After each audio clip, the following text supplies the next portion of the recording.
Hello বন্ধুরা, আমি শম্পা।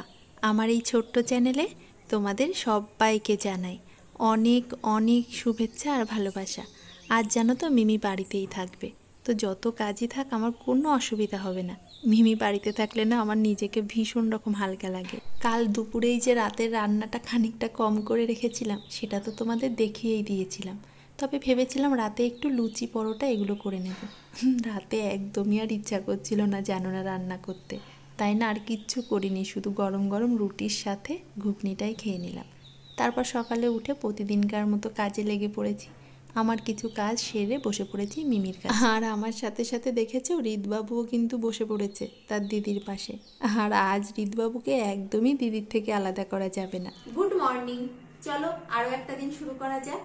আর আজ কিন্তু সকাল থেকে একদমই এখনো রান্নাঘরে ঢুকিনি, অন্যদিকে কিছু কাজ হয়ে গেছে। আর আজ রান্নাঘরেরও না খুব একটা তাড়া নেই, কারণ মিমি তো আজ স্কুলে যাবে না, বাড়িতেই থাকবে। ওই জন্য রান্নাঘরে খুব একটা তাড়া নেই। তবে খাওয়ার সময় হয়ে গেছে, সকালে খাওয়ার ব্যবস্থা করতে হবে। মিমি পড়তে থাকুক, আমি যাই রান্নাঘরে গিয়ে খাবারের ব্যবস্থাটা করি। আর রিত দেখেছো আজ কিন্তু অনেকটা সকালে উঠে, অন্য দিনের তুলনায় আজ বেশ সকালে ঘুম থেকে উঠেছে। মিমির সাথে তো ঘরের মধ্যে একটু কথা বলা হয়, সেই আওয়াজে না আরো তাড়াতাড়ি উঠে পড়ে। চলো রান্নাঘরে গিয়ে তোমাদের সাথে আবারও দেখা করছি। টাটা।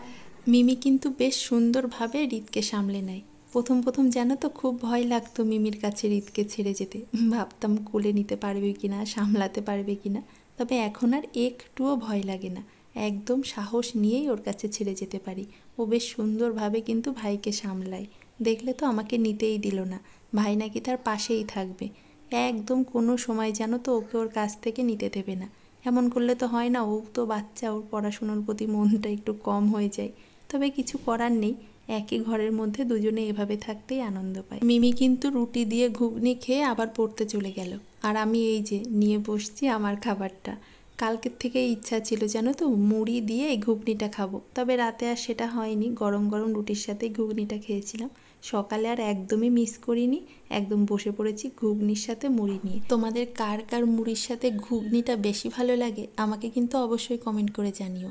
লুচিটা হলেও হতো, তবে সকাল সকাল একদমই লুচি খেতে ইচ্ছা করলো না। তারপর দেখো মিমিকে একটু টেস্ট করালাম, ওর আবার অতটা ভালো লাগেনি, তাই আর খেলো না। আর এই দেখো এদের দুইজনকে আজ দিন ভরে একসাথেই দেখতে পারে। আর হৃদও কিন্তু বেশ চুপটি করেই ওর দিদির পাশে বসে থাকে, মাঝে মধ্যে একটু দুষ্টু করে, তখন আবার আমি এসে একটু সামলে নিই। যতই চুপটি করে বসে থাক, এইরকম পাশে বসে থাকলে না মিমিরও পড়াশোনায় কিন্তু মনোযোগটা একটু কমই হয়ে যায়। তাই মাঝে মধ্যে আমিও কিন্তু নিয়ে যাওয়ার চেষ্টা করি। আর আমি নিতে চাইলে কি হবে, যেমন মিমি ওকে ছাড়তে চায় না, আর হৃদও কিন্তু জানো তো ওকে ছেড়ে গিয়ে একদম শান্তিতে থাকতে পারে না। আমি নিয়ে তো গিয়েছিলাম, তবে আবার কিন্তু মিমির কাছে রেখেও দিয়ে এসেছিলাম। আর ওরা দুইজনে বেশ চুপটি করেই ছিল, তাই ঝটপট রান্নাঘরে ঢুকে পড়লাম। আজ রান্না করলাম মৌরলা মাছ, কালো জিরে ফোড়ন দিয়ে এই যে আলু আর টমেটো দিয়ে, খেতে ভীষণ ভালো হয়েছিল। তার সাথে এই যে করেছিলাম পটলের তরকারি।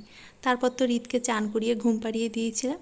আর ওই দেখো মিমি করছে একটু খেলা, কারণ ভাই ঘুমাচ্ছে তো ওর আর ভালো লাগছে না, একা একা খেলছে। তাও দেখো ভাইয়ের খেলনাগুলো নিয়ে খেলছে। বলো দেখি ওকে কে বলবে যে ও বড় হচ্ছে দিন দিন। এই দেখো, তারপর দেখো রিত ঘুম থেকে উঠে পড়লে মিমি আবার চান করে গান নিয়ে বসেছে। আর ওই দেখো মিমি তো গান করছে, আর উনি দেখো হাত তুলে কিন্তু নেচে চলেছে সমানে। এত নাচে না, সামনে গান শুনলেই হলো সমানে নাচতে থাকে। আমি ভাবলাম ওরা নাচতে আর গাইতে থাকুক, আমি আমার একটা ছোট্ট কাজ তাড়াতাড়ি সেরে আসি। এই যে দেখেছো এটা চায়ের কাপ, কাপটা না ফেটে গিয়েছিল, সেই কাপটাতে এই গাছটা আমি লাগিয়ে রেখেছি। গাছটা যদিও খুব ছোট্ট লাগিয়েছিলাম, এখন অনেকটাই বড় হয়ে গেছে। এটা জানলায় থাকে তো বেশ ধুলো পড়ে গেছে, একদমই পরিষ্কার করার সময় পাচ্ছিলাম না। আজ দেখো মিমি বাড়িতে ছিল, সেই সুযোগে এই যে গাছ দুটোকে পরিষ্কার করে নিলাম। কি ভালো লাগছিল জানো তো পরিষ্কার করার পর। তারপর এনে আবারও দুজনকে এই যে জানালায় সাজিয়ে রেখে দিলাম। ভীষণ ভালো লাগে ঘরের মধ্যে এরকম গাছ রাখতে। হৃদের খাওয়ারও সময় হয়ে গিয়েছিল, তাই হৃদকে খাওয়াতে বসে পড়লাম। তবে মিমি একদমই খেতে বসলো না, সে নাকি ভাইয়ের খাওয়া দেখবে, আর যতটুকু সময় ভাই খাবে খেলা করবে। খেলা করে তার নাকি মনই ভরেনি, বোঝো কাণ্ড, দিন ভরে খেলছে। ঘুমিয়ে পড়লে তো আর খেলতে পারবে না, ওই জন্য যত সময় জেগে থাকে ও খেলা করবে। তারপর মিমিকে খেতে দিয়েছিলাম, ও বলছিল ওকে খাইয়ে দেওয়ার কথা, তবে নিজে হাতে খেলে খাবারের স্বাদ বেশি বুঝতে পারবে। মিমিকে তো খেতে দিয়ে দিলাম, আর রিত খেয়ে ঘুমিয়েও পড়লো। ভিডিওটা এখানেই শেষ করলাম, তাহলে আবারও ফিরে আসবো আরো একটা নতুন ভিডিও নিয়ে। সবাই ভালো থেকো আর অবশ্যই অনেক অনেক আনন্দে থেকো। টাটা।